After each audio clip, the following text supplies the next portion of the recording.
Hello guys, back to my channel Chiranjit Puja ভালোবাসার ক্যানভাসে তোমাদের স্বাগত। নাই তো আবার রেসিপি নিয়ে চলছে আমার ফুলকপির পকোড়া। তা চলো তুমি দেখতে থাকো। তো ফুলকপিগুলো আজকে আমি বানাবো ফুলকপির পকোড়া।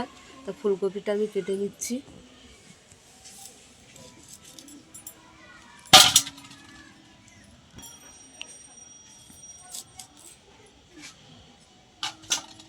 তো উনুনটা ধরে গেছে, আমি ফুলকপিটা ভাপিয়ে নেবো। কড়াটা বসিয়ে দিলাম, কড়াতে জল দিয়ে দিলাম, জলের মধ্যে নুন দিয়ে দিলাম, ফুলকপিটা দিয়ে দিলাম, ভাপিয়ে নেবো।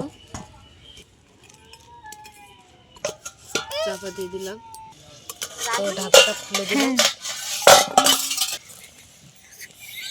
তাই আমি হাফ বাটি চালের গুঁড়ি নিয়ে নিলাম, হাফ বাটি বেসন নিয়ে নিলাম, অল্প একটু ময়দা দিলাম, স্বাদ মতন নুন দিয়ে দিলাম, কালো জিরে দিয়ে দিলাম, লাল লঙ্কা গুঁড়ো দিয়ে দিলাম, গোলমরিচ দিয়ে দিলাম, তিল দিয়ে দিলাম, সাদা তিল, আদা দিয়ে দিলাম, আদা বাটা।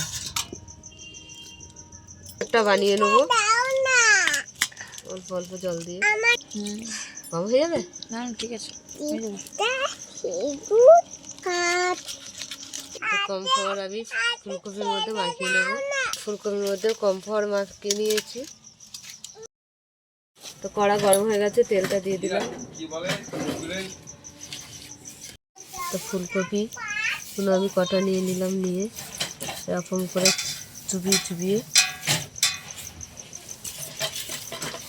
গরম হয়েছে জায়গায় ভেজে নেবো। কপিটা ঢেলে দিলাম, দিয়ে হালকা করে মেখে নেবো। তো ফুলকপির পকোড়াগুলো হয়ে গেছে, তুলে নিলাম।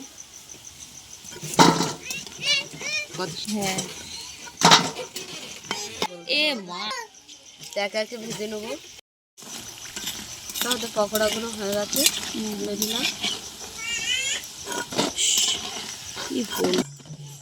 একটা লঙ্কা ছিঁড়ে দিয়ে দিলাম। তা পকোড়ার সঙ্গে আমাদের চাটনি হবে, আমি চাটনিটা বানিয়ে নিচ্ছি। টমেটো, আদা, রসুন দিয়ে দিলাম। তো আমি টমেটোটা পেস্ট বানিয়ে নিয়েছি চাটনি করার জন্য, দিয়ে দিলাম। দুটো লঙ্কা দিয়ে দিলাম, লঙ্কাগুলো টুকরো করে করে দেবো। বলছি তোকে পরে জানাচ্ছি।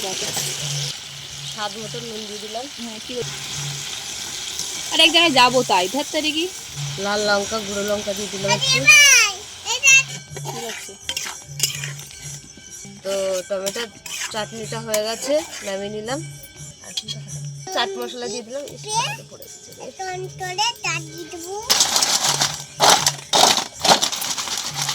আমাদের ফুলকপির পকোড়া হয়ে গেছে।